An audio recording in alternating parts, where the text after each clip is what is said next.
Vamos a vivir hoy el primer tema, que es, lo decía, las apariciones del resucitado, la experiencia de la resurrección, una catequesis para el catequista, que nos va a compartir el diácono Eduard Acevedo, que trabaja con nosotros en la pastoral de catequesis. Vamos a escucharlo a él primero, nos va a dar la formación y terminada la formación, a través de esos comentarios, en el momento que les digamos, pues entonces les permitiremos para que nos hagan preguntas y yo hacerle preguntas al señor diácono, el señor diácono en la medida de las posibilidades se puedan responder. Yo les invito a que pidamos la asistencia del Espíritu Santo para que Él ilumine no solo al señor diácono, sino a cada uno de nosotros, que ilumine a todos los catequistas del mundo, pero con unción especial a todos los catequistas de la Arquidiócesis de Cali,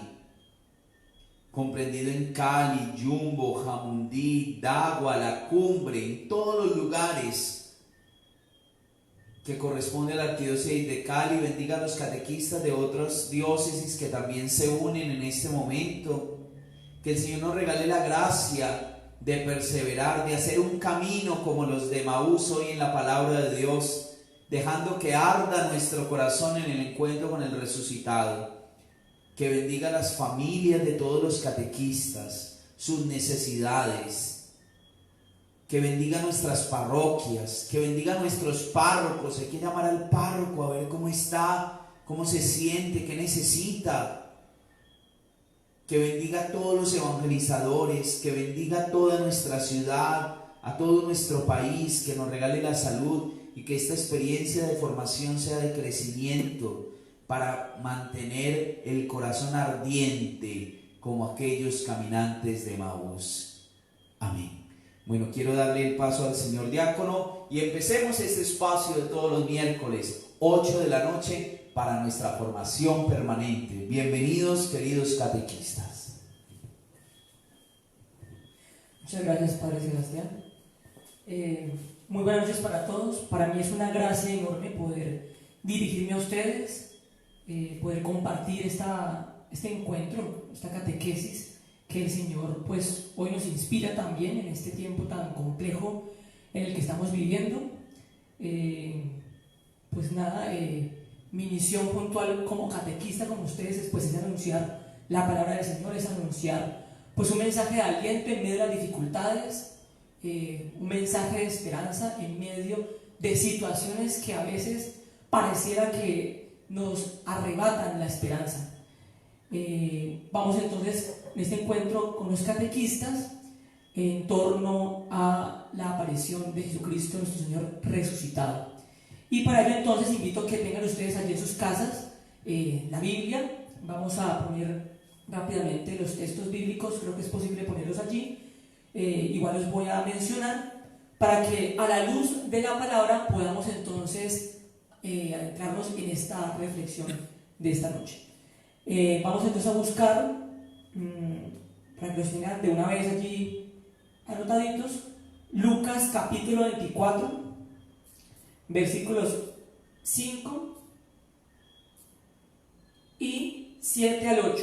Es decir, leemos el versículo 5 y luego del 7 al 8. El mismo capítulo de Lucas 24, el versículo 9 y 11. Es decir, leemos el versículo 9 y saltamos al 11. Y el último bloque de este encuentro entonces sería Lucas 24, versículos del 25 al 26 y 32. Voy a iniciar esta catequesis señalando un aspecto que a mí personalmente me ha llamado mucho la atención en este tiempo de Pascua. Y el domingo que tuve la oportunidad de transmitir desde esta capilla y dirigirme a la gente a través de la homilía, decía una cosa que creo que a mí personalmente me ha ayudado muchísimo. Y es que el misterio de la pasión, muerte y resurrección de nuestro Señor tiene un estrecho vínculo y no puede ser leído o entendido sin comprender el misterio de la encarnación también de nuestro Señor. Es decir, este Dios que que es omnipotente, que es inmenso, que es grande, se ha hecho hombre, ha asumido la humanidad. Y esa misma humanidad que Dios ha asumido en este misterio de la encarnación, esa misma humanidad es la que, pues sencillamente, pasa por el sufrimiento, pasa por las dificultades, pasa por los momentos angustiantes, seguramente momentos en los que tú y yo a lo mejor nos encontramos hoy también, ¿no? Porque si bien es cierto que Jesucristo ha resucitado, también es cierto, hermanos, que este tiempo es un tiempo de combate espiritual concreto, puntual. Porque lo primero que nuestro enemigo intenta hacer con nosotros es arrebatarnos la palabra que hemos escuchado. Tirar por la borda este tiempo de Cuaresma, que entre otras cosas, y que además es providente, lo hemos vivido gran parte de ella en cuarentena, ¿no? Esto no es casualidad para nada. Ha sido un tiempo perfecto en función de esto, de poder prepararnos para el encuentro con el Señor a través de este misterio pascual. Y pues arrebatarnos primero esta preparación de Cuaresma, pero también arrebatarnos la palabra que hemos recibido en este misterio pascual, ¿no? Es una palabra que hemos recibido hermosa, que es una palabra que nos ha fortalecido, que nos ha permitido encontrarnos con el Señor, pero que es una palabra que definitivamente tenemos que conservarla y que tenemos que intentar que tenga realmente sentido en nuestras vidas. Esto no es sencillo, no es fácil, aún más, repito, cuando estamos en medio de situaciones que a lo mejor pues nos pueden alejar gradualmente pues de esta palabra que hemos recibido, el Espíritu del Señor resucitado. Entonces, no dejarnos arrebatar, no dejarnos robar de parte del demonio pues todo este tipo de cosas, ¿no? que a veces nos abruman, que ponen en jaque nuestra fe. Pues este es un tiempo también para esto, ¿no? Esta octava de Pascua, la pastoral de catequesis ha dispuesto estos talleres de formación, esas catequesis para ustedes, nuestros catequistas, que nos ayudan, que ayudan a la iglesia puntualmente, de manera muy puntual, en la evangelización. Hay muchos chicos, jóvenes y gente en general con los que ustedes a lo mejor tienen contacto diario. Y su misión, y la nuestra, es llevarles siempre una palabra. Es llevarles siempre una palabra de aliento, de ánimo. Entonces, viene providente este espacio que se ha suscitado. Vamos entonces a leer el primer texto bíblico, que pondríamos como título, así también lo nombra incluso la Biblia de Jerusalén, el sepulcro vacío. El sepulcro vacío. Dice entonces el Evangelio de Lucas. Cuando las mujeres van a buscar a Jesús en el sepulcro, se encuentran con dos ángeles en el Evangelio de Lucas, y estos ángeles le preguntan a las mujeres, muy importante, que hoy nos ubiquemos en el papel de las mujeres. O sea, tú y yo somos estas mujeres que vamos al encuentro del Señor en el sepulcro, ¿no? Y dice entonces lo siguiente la palabra, dice: ¿por qué buscáis entre los muertos al que está vivo? Esta pregunta es contundente, hermanos, porque a lo mejor tú y yo también buscamos a nuestro Señor, aquel que está vivo, aquel que ha experimentado la resurrección, lo buscamos en lugares de muerte, en lugares donde tú y yo no nos vamos a encontrar con el Señor. Esto es vital, importantísimo, y estamos hablando de mujeres que hayan tenido contacto con Jesús muy cercano, un contacto muy cercano, que hayan tenido una relación muy estrecha con Jesús, que lo hayan conocido, que lo hayan escuchado, que hayan compartido con Él muchas experiencias interesantes, sorprendentes. Pero ellas buscan al Señor que está resucitado, que está vivo, entre los muertos. ¿Por qué digo esto? ¿Y qué sentido tiene esto en perspectiva de un mensaje para el catequista? Y evidentemente que no solamente para el catequista, ¿no? También para nosotros, viene bien para los ministros. Pues hermanos, a lo mejor tú y yo somos bastante cercanos a la vida de Jesucristo y de la iglesia, ¿no? Leemos el Evangelio, leemos las Sagradas Escrituras, hacemos el rosario, no sé cuántas cosas más hacemos. Tenemos una vida espiritual bastante agitada, aparentemente una vida espiritual agitada. Y Y resulta y acontece que pues pareciera que no hemos comprendido muy bien el acontecer de nuestro Señor, lo que Él tenía que experimentar, lo que Él tenía, por lo que tenía que pasar. Y entonces a veces el mundo, que también catequiza, entre comillas, pues nos ha ido arrebatando de manera muy gradual esta posibilidad de verdaderamente descubrir a nuestro Señor, de encontrarnos con nuestro Señor. A pesar de que hemos estado en contacto con Él, pues hay situaciones que nos alejan del Señor, que no nos permiten reconocer que verdaderamente nuestro Señor está vivo, que ha resucitado. Y como estas mujeres vamos al sepulcro a buscar a nuestro Señor, al sepulcro, imagínate tú. Y hermanos, al catequista esto le pasa con frecuencia, es muy normal que acontezca. A ti y a mí nos pasa con frecuencia, porque a veces perdemos las perspectivas, a veces perdemos nuestros puntos de dirección, ¿no? Y terminamos haciendo cosas, terminamos buscando cosas que definitivamente no vienen del Señor. Peor aún, en donde no está el Señor. Buscamos al Señor donde no está, en muchas partes, pero no lo encontramos, ¿no? Por eso hay que la iglesia hoy nos haga, como estos ángeles, esta pregunta contundente: ¿por qué buscáis?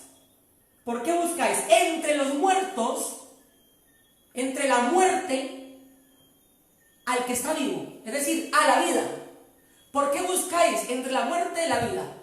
Que eso no tiene sentido. Y dice luego entonces el texto, dice: es necesario que el Hijo del Hombre sea entregado en manos de los pecadores, recordándole las palabras de Jesús a estas mujeres, que era necesario que el Hijo del Hombre fuera entregado en manos de los pecadores y fuera crucificado, pero al tercer día resucitará. Y ellas recordaron sus palabras.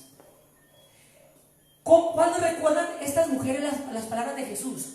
Pues cuando los ángeles le recuerdan puntualmente la pasión, la muerte en la cruz de nuestro Señor, y le recuerda la resurrección. Por eso hoy diré una cosa puntual que hace mucho tiempo escuché y que a mí siempre me ha quedado en el corazón, y que es, repito, complejo.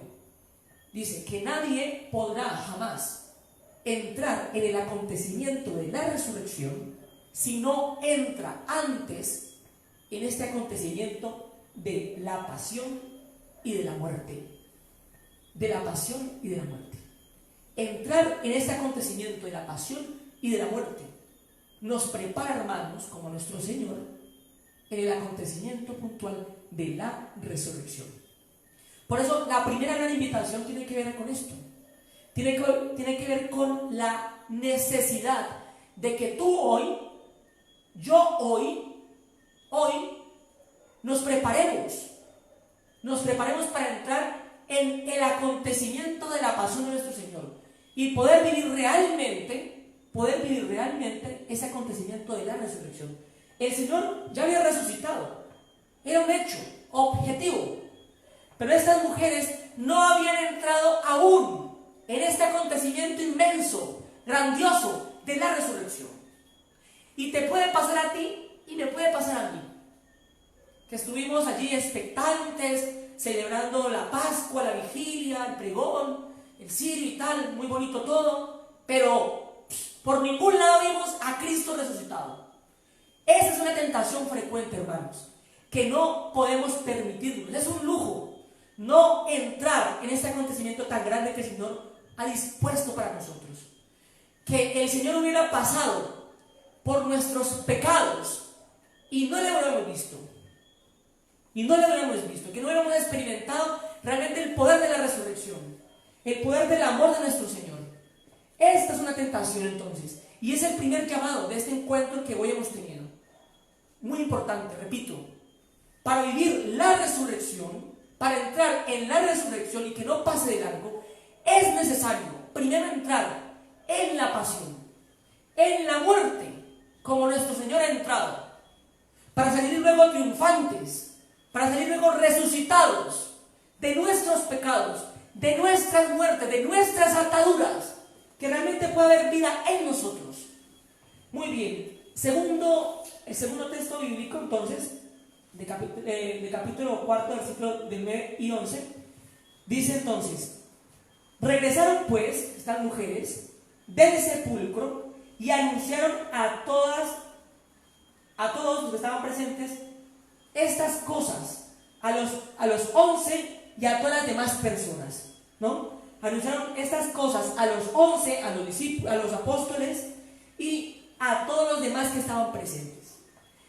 Y los 11 y esas demás personas que estaban presentes frente a estas mujeres que llevaron este anuncio que el ángel les había dado, dice el Evangelio, pero a ellos todas aquellas palabras les parecían desatinos y no les creían. Pues hermanos, el catequista también puede encontrarse con esta realidad, que tú has tenido una experiencia puntual con Jesucristo, con el Señor, a través de su palabra, a través de la Eucaristía, a través de tu vida puntual, y tú vas y anuncias, llevas el mensaje, ¿no?, al mundo, a este mundo que ha perdido la esperanza, a este mundo que ha perdido la fe, a este mundo que nada le sorprende, a este mundo que ha perdido la capacidad del asombro. Y le llevas una palabra anunciándole esto, que Cristo ha resucitado entre los muertos y que ha puesto en jaque la muerte, ¿no? Y llevas este anuncio y no te creen. Y a lo mejor, y sería el escenario más deprimente, a lo mejor somos los catequistas mismos los que no creemos esto, no creemos que realmente Cristo ha resucitado. Otra gran tentación, y esta es mucho más fuerte, ¿no? La tentación de no creer en el acontecimiento de la resurrección. Peor aún, escuchad bien esto: no creer que es posible que Jesucristo nos pueda resucitar a nosotros de nuestra muerte espiritual, de nuestra muerte existencial, de nuestros pecados que tanto nos esclavizan, ¿no? Y creer que en esta Pascua Cristo no pasa. Y si pasa, valga la pena la redundancia, no pasa nada. Repito, y si pasa, no pasa nada. Pues qué triste sería esto, hermanos, que de verdad, habiendo Jesucristo pasado por nuestras vidas, habiendo Jesucristo entrado en nuestra historia, en nuestra realidad, tú y yo no sintamos el paso del Señor. Que en esta Pascua ni lo vimos, ni lo sentimos. Sería supremamente desastroso un escenario como estos. Y es una segunda tentación que acontece. Porque yo pregunto, ¿cuántas Pascuas has vivido? Realmente, ¿cuántas Pascuas has vivido? Porque organizado muchas. Yo desde que era mucho más pequeño. Pero ¿cuántas verdaderamente tú y yo hemos vivido? Que nos hemos encontrado con el Señor. Que el Señor nos ha sacado de nuestros sufrimientos. Que el Señor nos ha llenado de su espíritu para anunciar al mundo esto que hemos vivido, esto que hemos experimentado. Esto vale la pena preguntárselo, ¿no? Porque esta que estamos viviendo en este contexto puntual, temporal, es única. Cada Pascua es única. Cada Pascua tiene sus propios contextos de realidad. Tiene sus propios escenarios de muerte. Y bien que el Señor nos ha preparado con este acontecimiento del coronavirus, ¿no? de esta pandemia, que a lo mejor tú lo has visto como una desgracia, a lo mejor tú lo has visto como lo peor que ha podido pasar, ¿no? Pero que si el Señor realmente te ha ayudado con sus lecturas, que verdaderamente el Señor te ha ayudado en este tiempo de celebración de la vigilia pascual, este tiempo de preparación de la cuaresma, pues a lo mejor tú descubres que ese tiempo de cuarentena, que ese tiempo de coronavirus también ha sido la oportunidad para primero reconocer nuestras debilidades, para reconocer nuestra poquedad, nuestra fragilidad, que definitivamente dependemos de Dios, peor aún, hermanos, para reconocer si realmente tú y yo estamos preparados para entrar en el acontecimiento de la muerte, o no estamos preparados, ¿sí? Que a lo mejor para algunos, para muchos ya ha llegado este tiempo, que llegó la muerte y los sorprendió. Pues hermanos, tú no sabes si a ti y a mí nos llegará el tiempo. Y es importante que nos preparemos en función de esto también. Porque esto no está puesto aquí por casualidad. Esto que el Señor nos ha permitido disponer, la mesa, el altar, el sepulcro vacío, el cirio pascual, las lecturas, todo lo que hemos podido celebrar en ese tiempo de Pascua, no está porque sí, no está de adorno, está en función de nuestra preparación, de nuestro encuentro con el Señor. Y este año 2020, pues ha sido un año que nos ha causado pánico, que nos ha causado a lo mejor terror, pero que no hemos podido descubrir. Y ojalá el Señor nos conceda la gracia de poder descubrir también la gracia en medio de las desgracias. Que el Señor convierta nuestro llanto en alegría. Que el Señor convierta nuestro sufrimiento en la posibilidad también de reconocerlo a Él. Como el pueblo de Israel, que en la esclavitud clamaba la libertad, y el Señor con mano fuerte y brazo extendido le ha sacado la esclavitud. Pues este tiempo también es un tiempo para esto, para que podamos entrar en estos acontecimientos en los que nos encontramos. Hermanos, recuerden entonces, la segunda tentación, una tentación inmensa, grande, pues es desconocer, es no creer, es estar descreído de que realmente Jesucristo te puede sacar de tus sufrimientos. Y no porque te los quite, sino porque te resucita, es decir, te da la posibilidad de que aunque sufras humanamente, tú como cristiano no sucumbes ante ese sufrimiento, no te dejas aplastar ante ese acontecimiento, te mantienes firme, erguido, en una tónica de combate espiritual constante. Muy bien. El segundo bloque entonces, los discípulos de Maús, capítulo 24 igual del Evangelio de San Lucas, del versículo 25 al 26, y saltamos luego al 32. Dice el Evangelio de Lucas que iban allí dos discípulos de Jesús caminando bastante tristes, ¿no?, por lo que habían vivido, el acontecimiento de la pasión, de la muerte del Señor. Habían puesto en Jesús todas sus esperanzas. Ojo con esto, claro, como ellos entendían a Jesús, como ellos se habían acercado a Jesús, como su experiencia allí muy personal le habían permitido entender quién era Jesús, ¿no? El Mesías, el que iba a sacar seguramente del poder del Imperio Romano a los israelitas, ¿no? Y esos hombres tristes, muy tristes, comienzan a caminar y se encuentran con Jesús, con nuestro Señor resucitado. Y Él les pregunta, ¿pero por qué se encuentran así? ¿Qué es lo que acontece? Y esos hombres le dicen, bueno, le cuentan la tragedia.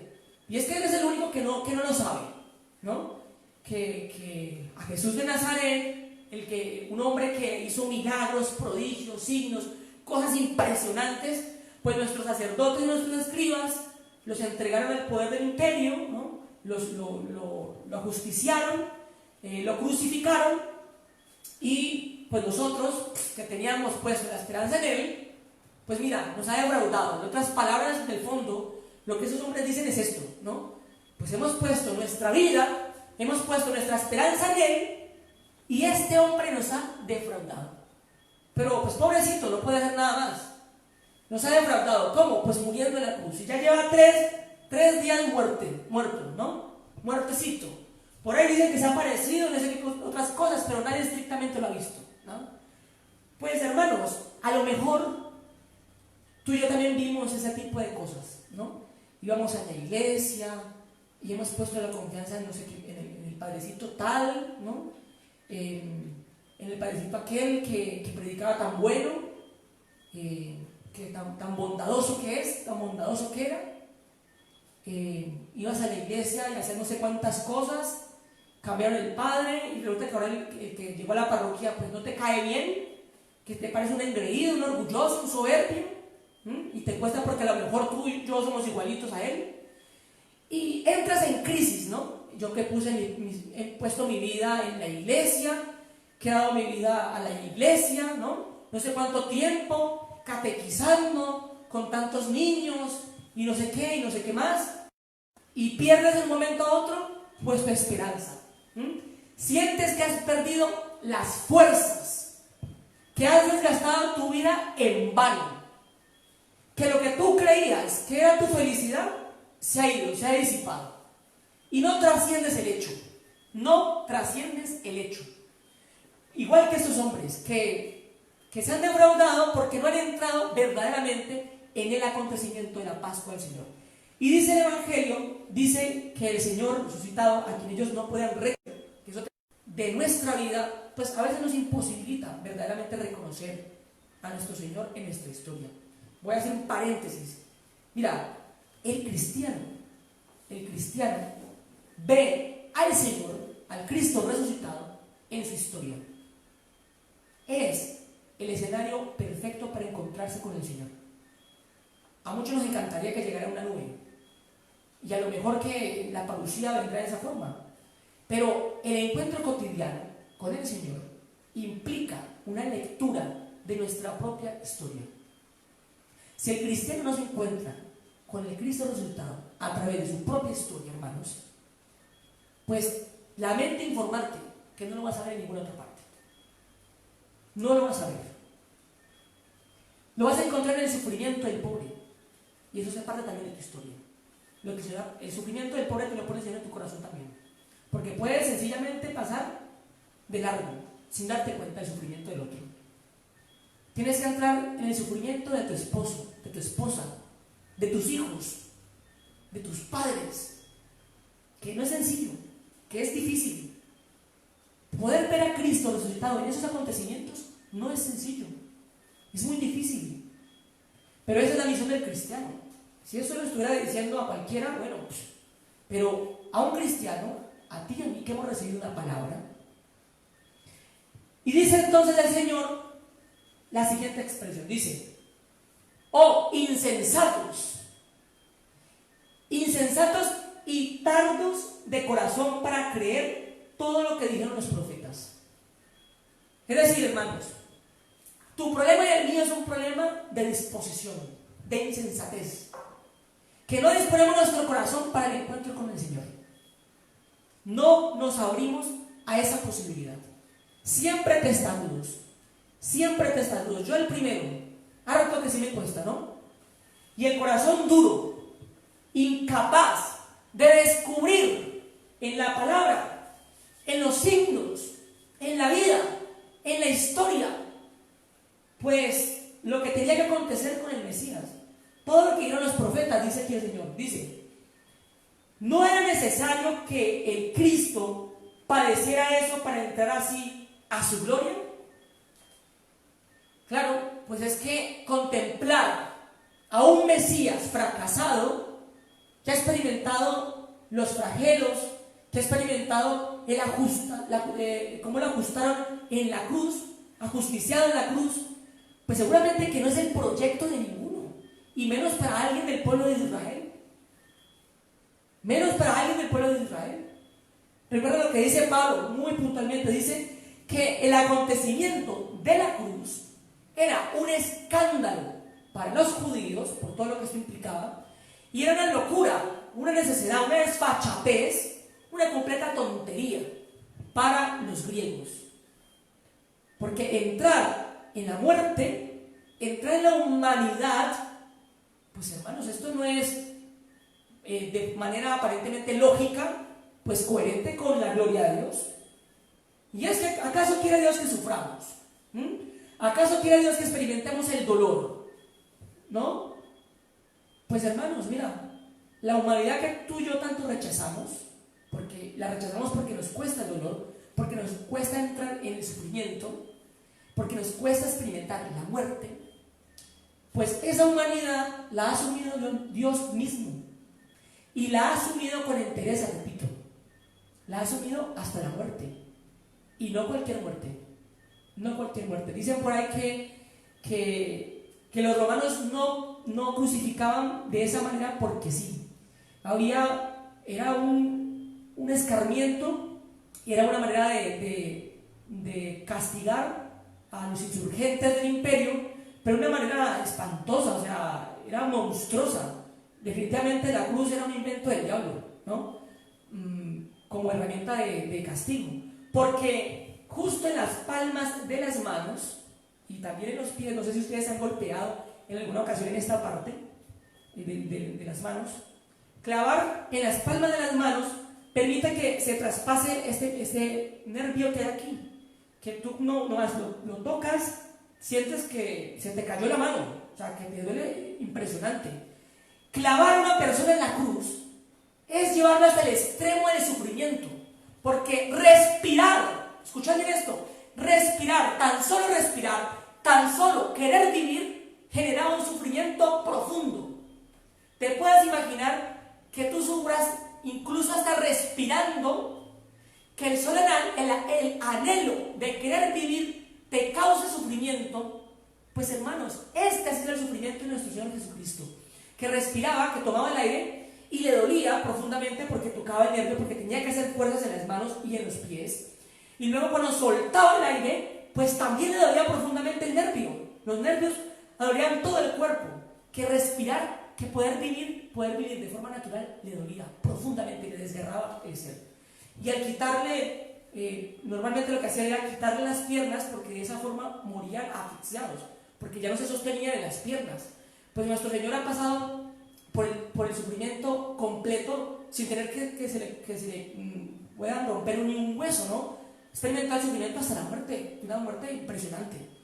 Pues hermanos, en este acontecimiento que hoy el Señor nos invita, tenemos que entrar todos para poder también experimentar de la gloria del Señor. Y qué mejor que los catequistas, que yo no sé si tú eres consciente, ¿no? Yo no sé si tú eres consciente que el Señor te ha puesto una misión especial. Una misión especial. A todos nos dan unas misiones, pero el de la catequesis es una misión muy especial, porque el catequista es como el pregonero del pregón, el día de la vigilia, que anuncia un gran acontecimiento, que anuncia la esperanza, que anuncia el amor, que anuncia la victoria de Cristo sobre la muerte, que nos anuncia esta noche gloriosa en que Cristo verdaderamente ha resucitado. Esto es clave, fundamental. Por eso la necesidad, y esto lo inspiraba muy bien en la pastoral de catequesis el Padre y Pedro, ¿no? Viene bien, muy importante, que los pregoneros, que son los catequistas, estos pregoneros, pues entren en el acontecimiento de la Pascua, verdaderamente, con el espíritu de un Jesucristo resucitado, en medio de este contexto en el que vivimos, de sufrimiento, ¿no? Para llevar la gloria, para decirle al mundo que Dios pasa por el sufrimiento, que Dios pasa por el pecado, que Dios pasa por la muerte y nos concede como a Él la gloria, que nos permite experimentar la resurrección. Dice, se dijeron uno a otro, después de que el Señor se había ido, después de que había partido con ellos el pan, dice, se dijeron unos a otros, ¿no estaba ardiendo nuestro corazón dentro de nosotros cuando nos hablaba en el camino y nos explicaba las Escrituras? Pues hoy viene el Señor a esto, hermanos. Hoy viene el Señor a tocar nuestro corazón. Este corazón, que al principio era un corazón testarudo, insensato, incapaz de reconocer pues a Dios en la vida, en la historia, pues este corazón el Señor lo transforma, lo dispone, le permite poder disponerse al encuentro con Él, a un perfecto encuentro con Él. Dice que ardía profundamente en el camino. Voy a decir una cosa que me parece muy bella. Recuerden que el camino era la manera también como al principio de la historia de la iglesia se le llamaba normalmente a los seguidores de Jesús, ¿no? Y así incluso lo señala Pedro cuando tiene el acontecimiento que tiene. El camino, ¿no? Pues mira, en la iglesia, en este camino, que es un camino, nada sencillo, no es fácil, pero que tú experimentas gracias impresionantes. En este camino, el Señor va haciendo que tu corazón, que mi corazón se disponga, que pueda realmente este corazón experimentar que arde de emoción cuando en este camino escuchamos la palabra del Señor. Cuando en este camino, en la iglesia, nos encontramos con Jesucristo a través de su palabra. cuando nos encontramos en este camino con el Señor resucitado, que nos levanta de nuestros sepulcros y hace en nosotros una vida nueva, que ya no nos matan los acontecimientos que antes nos mataban, que ya no te preocupan tus constantes preocupaciones, que tu fe está puesta en el Señor, que has podido realmente entrar en este acontecimiento del Señor resucitado, que se ha parecido a los apóstoles y que en figura de ellos también nosotros hemos experimentado este tipo de realidades que aparecen en el texto. Pues nada, hermanos, yo he querido sencillamente traer algunos elementos, algunas reflexiones en torno a este acontecimiento del resucitado, del resucitado que se le aparece a estas mujeres, que se le aparece a los discípulos, que se le aparece a los apóstoles, que se nos aparece también a nosotros, ¿no?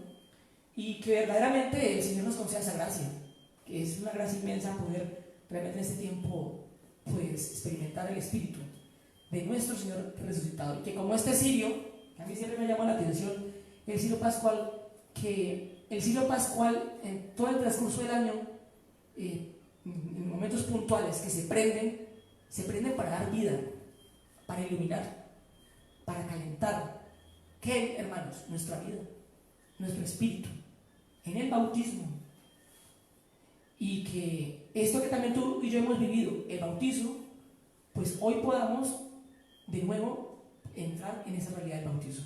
Que Jesucristo ha pasado por nuestros pecados, los ha sepultado, un hombre nuevo ha sido sepultado por el bautizo y un hombre nuevo ha resurgido. Muy bien. Entonces le pediría al Padre Sebastián, no sé si, pues espero que haya muchas preguntas y bueno, yo intentaré tenerlas ahí presentes porque otra vez se me olvidó el esfero.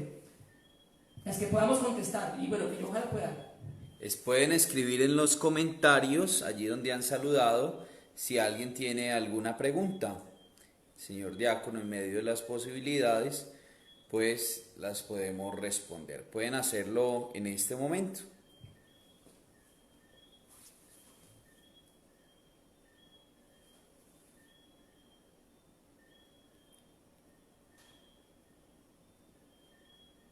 Claro que si me preguntan no pasa nada, no hay ningún problema, no se preocupen. Creo que todo fue clarísimo. Han hecho una retroalimentación muy buena de la misión de ser catequistas, de anunciar al resucitado. Pregunta, ¿entonces nuestras casas son ahora un camino de Emaús? Siempre lo han sido, nunca lo han dejado de ser. O sea, y esto, si me permite, yo aclaro en términos también históricos esto, ¿no? Y es que, a ver, el cristianismo inicia en estricto, ciertamente vinculado al judaísmo, es decir, las prácticas de las sinagogas.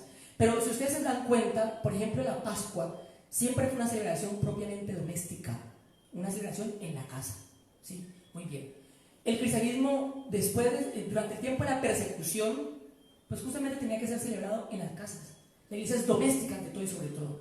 No es que los templos hayan desplazado la dinámica eclesial de la casa, de la familia. No.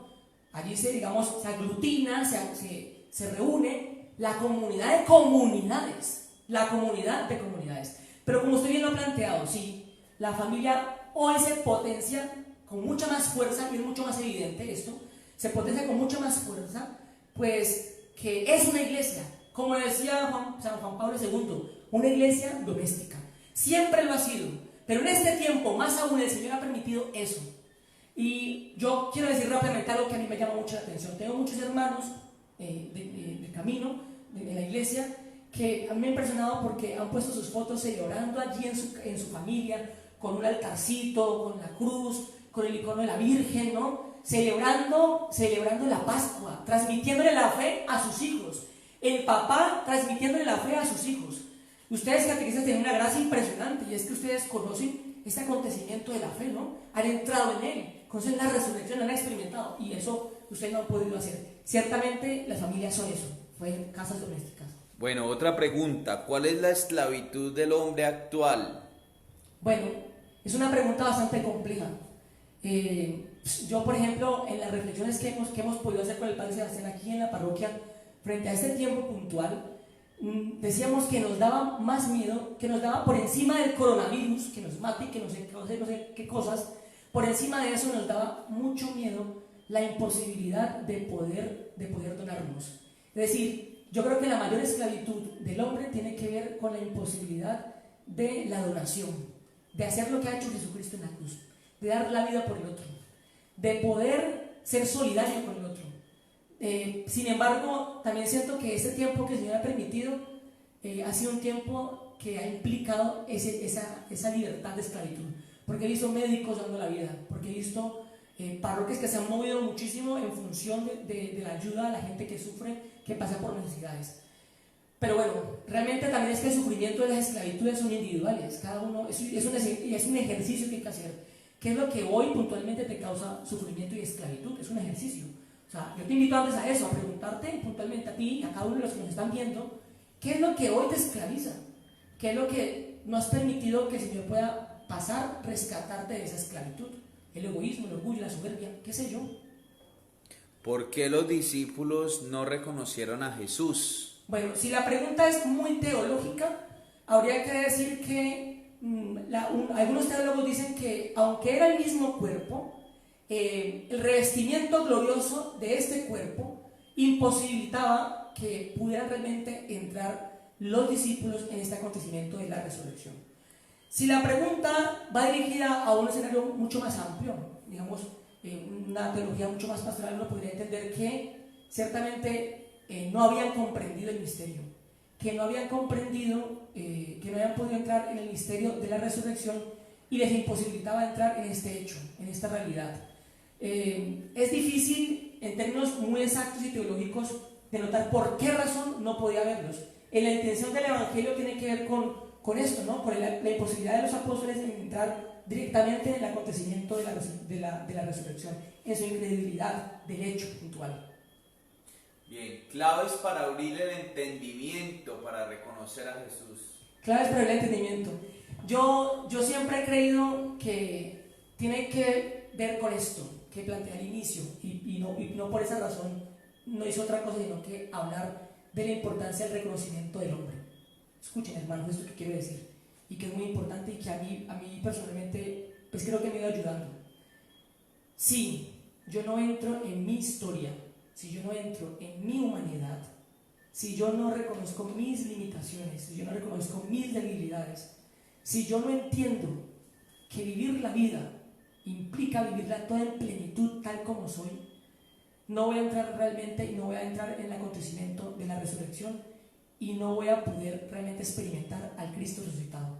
Así que esos tips de número 1, 2, 3, 4, como si fuera una lista, que ojalá pueda uno tener como un manual, pues realmente no sé si lo tenga, pero yo creo que esto que estoy diciendo es creo que el elemento más importante para realmente entrar en este acontecimiento de la pasión y la resurrección de nuestro Señor. O sea, no hay otro escenario en donde el Señor hable más que en su propia historia, en su propia realidad, en su propia humanidad. Él lo ha mencionado y lo ha dado como ejemplo. Ha muerto, ha sufrido, pero ha resucitado. Lo que aconteció con Jesucristo es lo que el Señor promete que acontecerá también contigo y conmigo. Pero tenemos que entrar en nuestro sufrimiento. Es importante. Hay otra por ahí, señor diácono, lo están bombardeando. Por Dios. ¿Por qué la gente no cree en la resurrección? Bueno, pues habría que preguntarle a la gente. Pero claro, yo te voy a mencionar un caso puntual de un predicador que decía esto. Estaba predicando acerca de Cristo muerto y resucitado y tal. Se ha parado una señora y le ha dicho, pues miren, mi papá murió hace muchos años y yo hasta el sol de hoy no he visto ningún muerto que salga de su tumba. Hasta que yo no lo vea, sencillamente no voy a creer. Chao. Claro, primero es que estamos solo limitando la resurrección a un acontecimiento material. Lo es, lo fue. Y ahí es una explicación muy, muy interesante que por ahí algunos teólogos plantean. A lo mejor no es el espacio para esto. Pero no podemos limitar nuestra resurrección solamente a un acontecimiento físico, aunque ciertamente lo es. Hay que entender que la resurrección, ante todo y sobre todo, es una realidad espiritual, es una realidad del ser. Y que esto tú se lo lleves a la gente, a predicarle esto a la gente, pues la gente, si no tiene fe, si no entra en este acontecimiento, si no es dócil de corazón, este corazón duro, testarudo, como el de los apóstoles, si no creían al principio los apóstoles, imagínate tú la gente en general, implica un corazón dispuesto realmente a creer. Si no te crees este acontecimiento de la resurrección, pues sencillamente no experimentarás la resurrección. Implica eso, es un asunto de incredulidad de la gente, de la imposibilidad de que realmente alguien pueda pasar por sus sufrimientos. ¿Quién puede pasar por los sufrimientos de uno? Nadie, ¿no? Eso es lo que el mundo normalmente te plantea. Y pues la gente que ha escuchado las catequesis, entre comillas, la catequesis del mundo, pues se han dejado robar la fe, porque así como la fe entra por el oído, pues el pecado también entra por el oído, como en el caso de Eva. Listo. Muy bien, muchas gracias por este tiempo que han dispuesto para compartir con nosotros. Agradezco pues al Padre Sebastián, a Pedro, que también está ahí conectado con nosotros, pues por ese espacio que nos brinda también de poder compartir nuestra fe, nuestro espíritu. Y nada, gracias por todo. Muy bien, diácono, muchas gracias. Voy a responder algunas preguntas que hicieron allí y que pues, me corresponde a mí más como delegado de catequesis. ¿Cómo dar la catequesis a mis niños ahora en este tiempo de Pascua? A ver, cada parroquia tiene su proceso. Algunos habían iniciado en febrero, otros en marzo, otros traen un proceso desde agosto. La temática depende del proceso que ustedes estén llevando. Hay que entender que para algunas parroquias es fácil hacerlo a través de medios de tecnología. Para otras no. Para otras no es tan fácil hacerlo a través de medios de tecnología. Entonces, en algunas se podrá avanzar en la formación, en otras no. Cada parroquia mirará con su párroco, con su grupo de catequistas, de qué manera se puede llenar a los niños. Hay que entender también que ellos están respondiendo a su colegio. Entonces, podrían generar cierto tipo de cosas que pudieran, de temas, de diferentes capacitaciones de acuerdo a la temática que lleven. Ahora, si no hay un orden total, preguntaban ahora en Pascua qué se puede hacer. Pues entonces, ahora en Pascua se pueden tratar los temas de la resurrección, de la vida, pero sobre todo también la vida transformada en valores. Qué bueno que en este tiempo también trabajemos el tema de la familia. Ustedes saben que la convivencia no está siendo fácil, del cuidado de los unos con los otros. El catequista siempre debe ser un buen ser humano y catequizar no solo buenos cristianos, sino buenos seres humanos.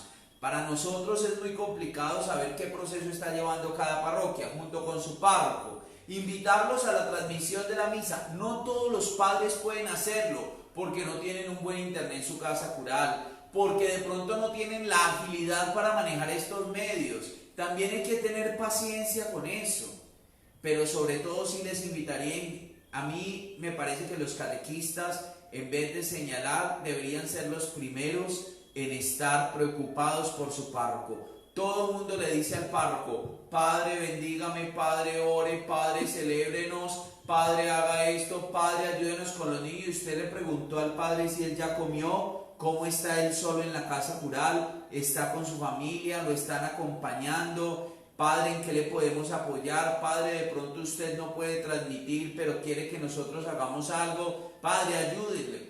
Ayúdenle también a los padres. A veces los padres somos muy tercos y a veces cerrados, pero también necesitamos de los laicos que nos ayuden, y la mayoría de padres están saliendo a celebrar la Eucaristía. También hay que cuidar los pastores. Entonces, la catequesis, hemos abierto este espacio alguien dijo: Padre, pero ¿por qué no todos los días? Porque cuando uno le aplican el medicamento así de una, le puede hacer daño. Y todos los días podemos cansarnos. Ustedes también tienen ocupaciones, tienen hijos, por eso uno cuando le ponen un medicamento se lo ponen con gotero. Cada 8 días, porque en sus parroquias también la mayoría también tienen espacio, Eucaristía, espacios de formación, ustedes tienen sus hijos, hacen el rosario, en fin.